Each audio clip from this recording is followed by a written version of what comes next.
Cropping Up Stockers, Zach the Stock Cropper, coming to you on Friday evening of March 14th, 2025. We've got, you can see the skies are blue to the south.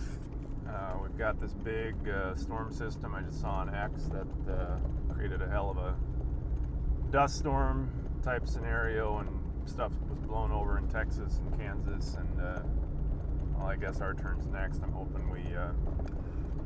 I'm hoping it's not as severe when it gets here, but it's March, anything can happen. It's a good night to make a video about crop insurance. I've been struggling with this all week, thinking about what I was going to talk about. I've made a video 2 years ago talking about fix ideas that I had for crop insurance, or not crop insurance, the Farm Bill, when it was being debated back in 2023, but now the can's been kicked down the road.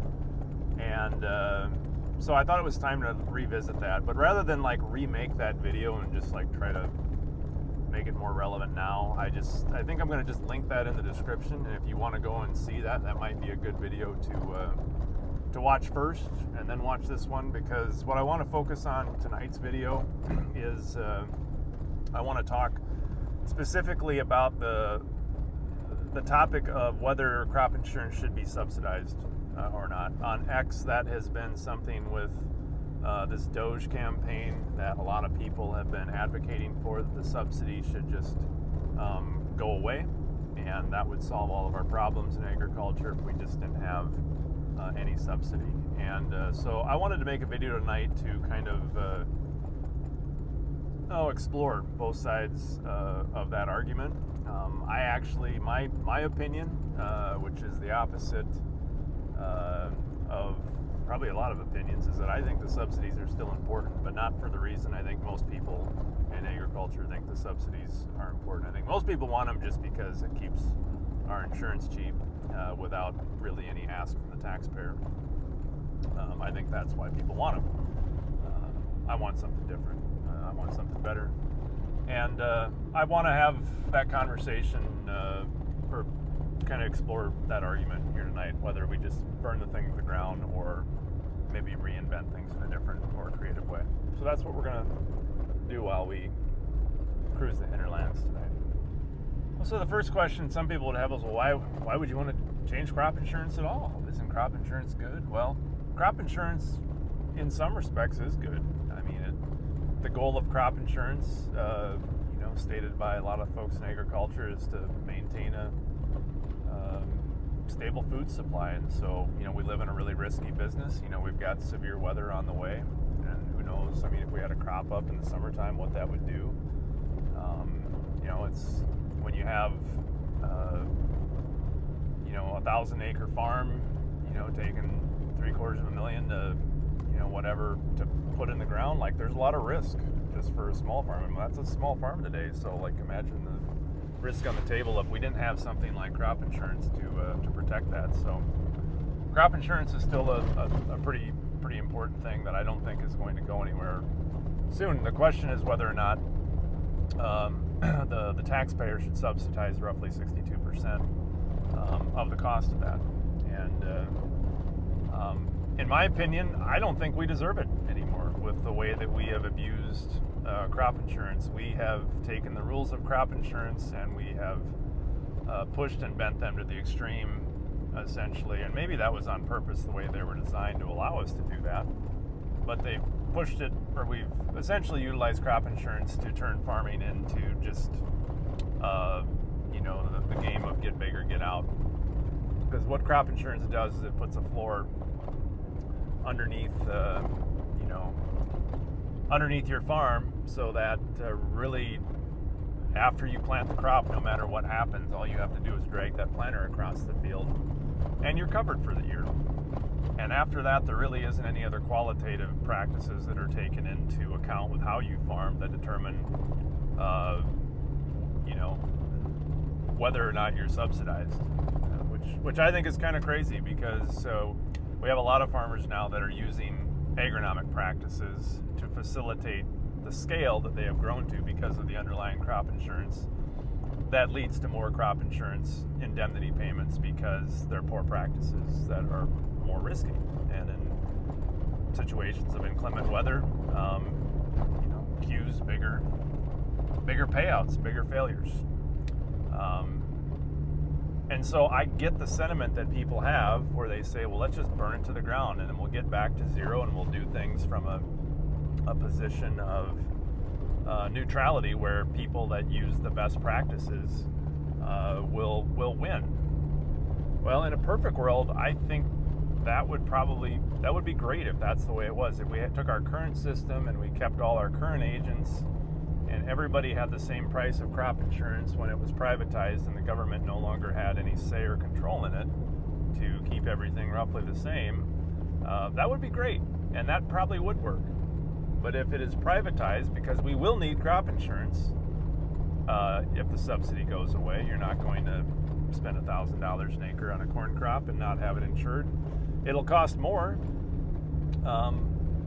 but you're still going to need that coverage, so it's going to have to come from somewhere. And my number one argument is, what will that look like, and who will get the best deals? My biggest fear on the argument of stripping the subsidy away and taking the federal government out as kind of an equalizer, albeit the flaws that come with how they've administered that program, everybody was pretty much on the same playing field. You would go from, crop insurance price from one rep was the same as what it was from the other. It was kind of the great equalizer. You figured out who you wanted to work with, and there really weren't any deals, or there weren't supposed to be. Anyway, if we turn it all over to the private sector, there for sure will be differentiation in deals. And my fear is we won't keep our independent agents.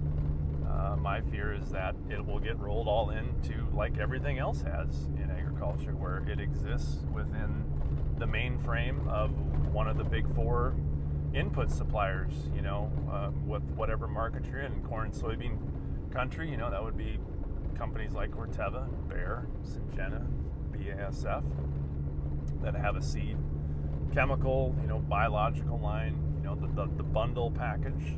And what better to add to the bundle than risk protection? And so if we imagine a world where that happens and crop insurance goes into the bundle, is everybody going to get treated the same? No, it's going to be just like how it is now, where the small guys with low volume, whether it's seed or chemical or whatever, are going to get the worst price. And the big mega operations will be fought over to put into the bundle package, and they'll get the best deals, and they will have, the most competitive risk profile packages probably on the market. And I think once again, we had the idea that we were going to get better with better practices and actually use management practices rather than an insurance package to manage risk. We'll be back to the same thing, and it will be back to just the biggest of the big win. And in the environment we're going into right now, with the baby boomers that are burning equity and likely trying to find and saying, hey, this is for the birds, we want to get out and give it to these young guys to let them lose their hind ends on this. They want to exit stage right and maintain their equity, and can't say I blame them, but man, there's a lot of acres that are going to have to go somewhere. And my fear is that it's going to go to the ones, the very few that want to become conglomerates, and we see these farm sizes grow rapidly to where it's more like Brazil eventually. And if you want to be a farmer, you just might end up being a farmhand in the future. And I don't like that idea. I don't like risk going to the private market where everything else that's been wrecked in this business because of that has gone to this funnel of consolidation that I've talked about a long time. And that's why I think it's a bad idea. I think in a perfect situation, I think it makes sense for the subsidies to go away, but I just don't feel that it's going to be a perfect situation. Again, well intended, but history is any telltale sign. I think it'll go the same way as everything else. And that's why if you've seen my Farm Bill videos in the past, that's why I think the subsidy is still necessary, but not to make crop insurance affordable for farmers. I think the crop I think the subsidy should be earned. So what do I mean by that? The subsidy for crop insurance should go to zero for everyone, and only for those that want to farm in a way that mitigates risk for the farmer. So, for example, practice like applying all your nitrogen in the fall of 23 going into the spring of 24 in northern Iowa and southern Minnesota, where we got 25 to 40 inches of rain last spring. Most of that nitrogen was gone and the corn all looked like crap. And those that waited till the spring and did the more inconvenient path that put nitrogen on a little bit maybe ahead of the planter or on the planter, and then came out and fought it to side dress in between rains in June to feed the corn, so that not all the nitrogen washed away. Those acres look substantially better and did better this year because of the change in management. So if you're going to do things that are going to make you less of a risk to an indemnity payment and be able to differentiate that, I think you should get a subsidy, because the taxpayer will actually get something for their investment. They won't have to pay your subsidy on your premium and then have to go to the lake in the summertime after, if you didn't have any skin in the game on farming in a way to minimize loss or minimize nitrogen ended up in the river. They can go to the lake in the summertime and not have it be as full of algae, right, or sediment, or not get a bill from Des Moines Waterworks because they had to fire up the nitrate removal plant to do that. I mean, it's, when you think about it from a non-farming standpoint, the taxpayer, when it comes to crop insurance and then dealing with the external costs that nobody keeps track of, really gets double-fisted in the deal the way it is right now. And so I don't know how sustainable that is. I don't know how much longer public sentiment is going to allow for the double-fisting, so to speak, on having to subsidize poor management and then deal with the consequences and be expected to pay for it at the same time. So that's why I think the subsidies need to be there, but they need to be earned. And why should the public do that? Because shouldn't farmers do that on their own? You're right, they should, but farmers don't do that. Farmers have had these issues pointed out to them for the last 15 years, and the rates of change in the Corn Belt to do practices that are responsible, that the farmer takes responsibility for risk mitigation, have been abysmal, because they don't have to because of the current crop insurance policy. There's no business incentive to do so, and so I would say farmers follow the policy, and if you have bad policy, you have bad outcomes, and that's what we have with the current system. So you have to make it good policy. Some would say it's no policy. I think no policy will be a speed up of consolidation even more. I think putting these things in to require better management has a lot of advantages, not just for outcomes for people downstream, but for the farmers themselves. I think it helps control the speed of consolidation, because it is much more difficult when you farm at scale to make these things work, because they're hard. You can't, it requires skilled labor. It requires more trips across the field. It requires trips across the field when it's not a convenient time of year to be making multiple trips across the field to try to do something in an agronomically correct way. And yes, there are some agronomic practices that are more correct or more risk averse than others. That's a fact. A lot of people don't like to say that. They get butthurt real quick when you start pointing that out, but it's true.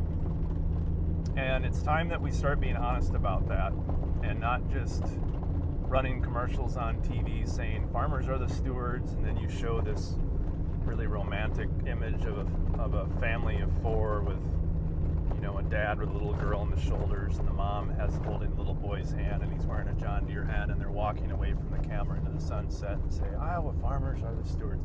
I say this because I watched the Iowa State basketball championships and Farm Bureau, or the Corn Growers, I don't know, somebody had an ad like that every other second, and it's really nonsense. And I'm not the only one that thinks this. There's a whole undercurrent of people out here.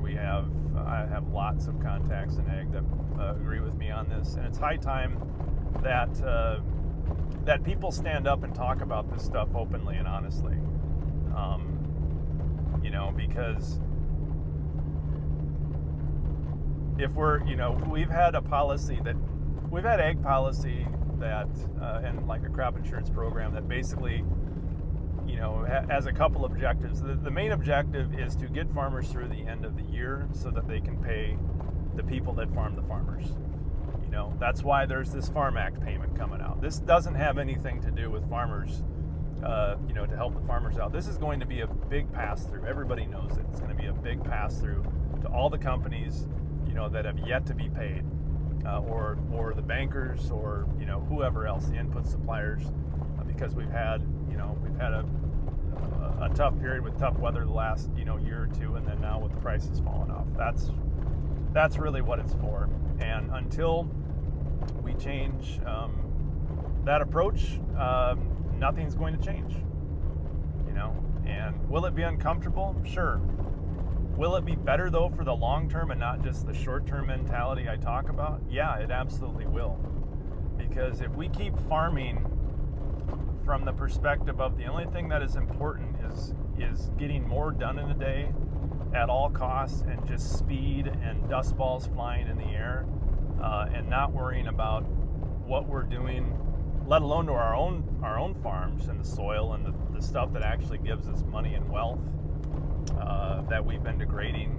We've lost half of our topsoil over the last 100 and whatever it is, 30, 40 years of agriculture here in the Midwest, and or half of the organic matter and a third of the topsoil. That's the number.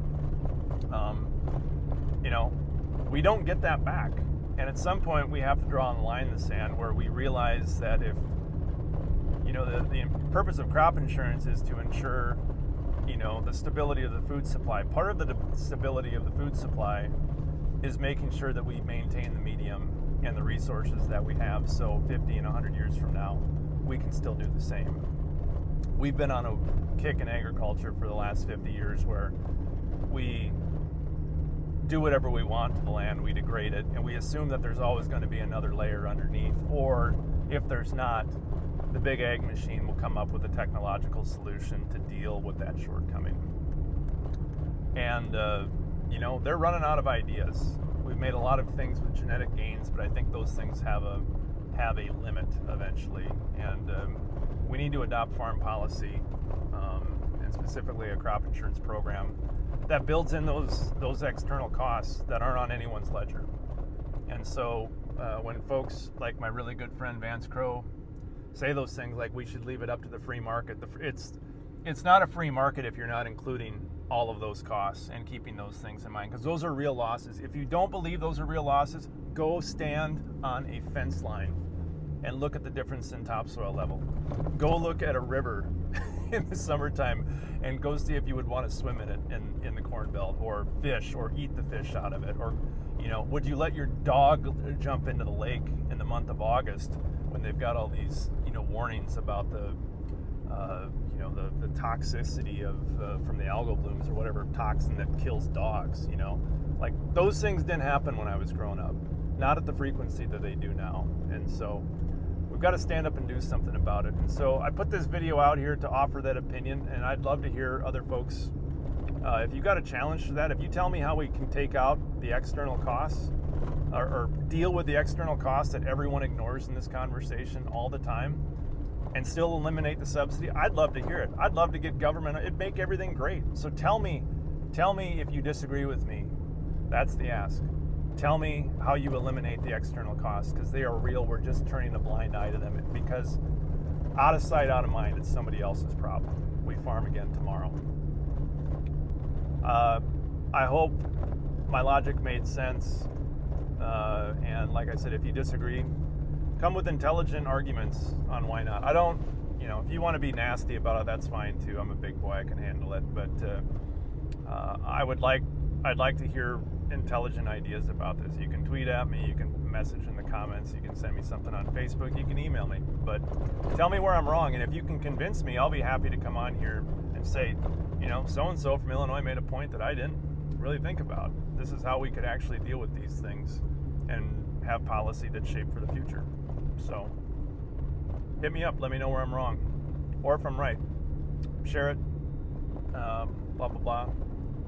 But yeah, I hope everybody does good tonight in the storms. I guess this will be out tomorrow morning. I hope you're not picking up a mess in your yard, and have a good weekend. Get busy living.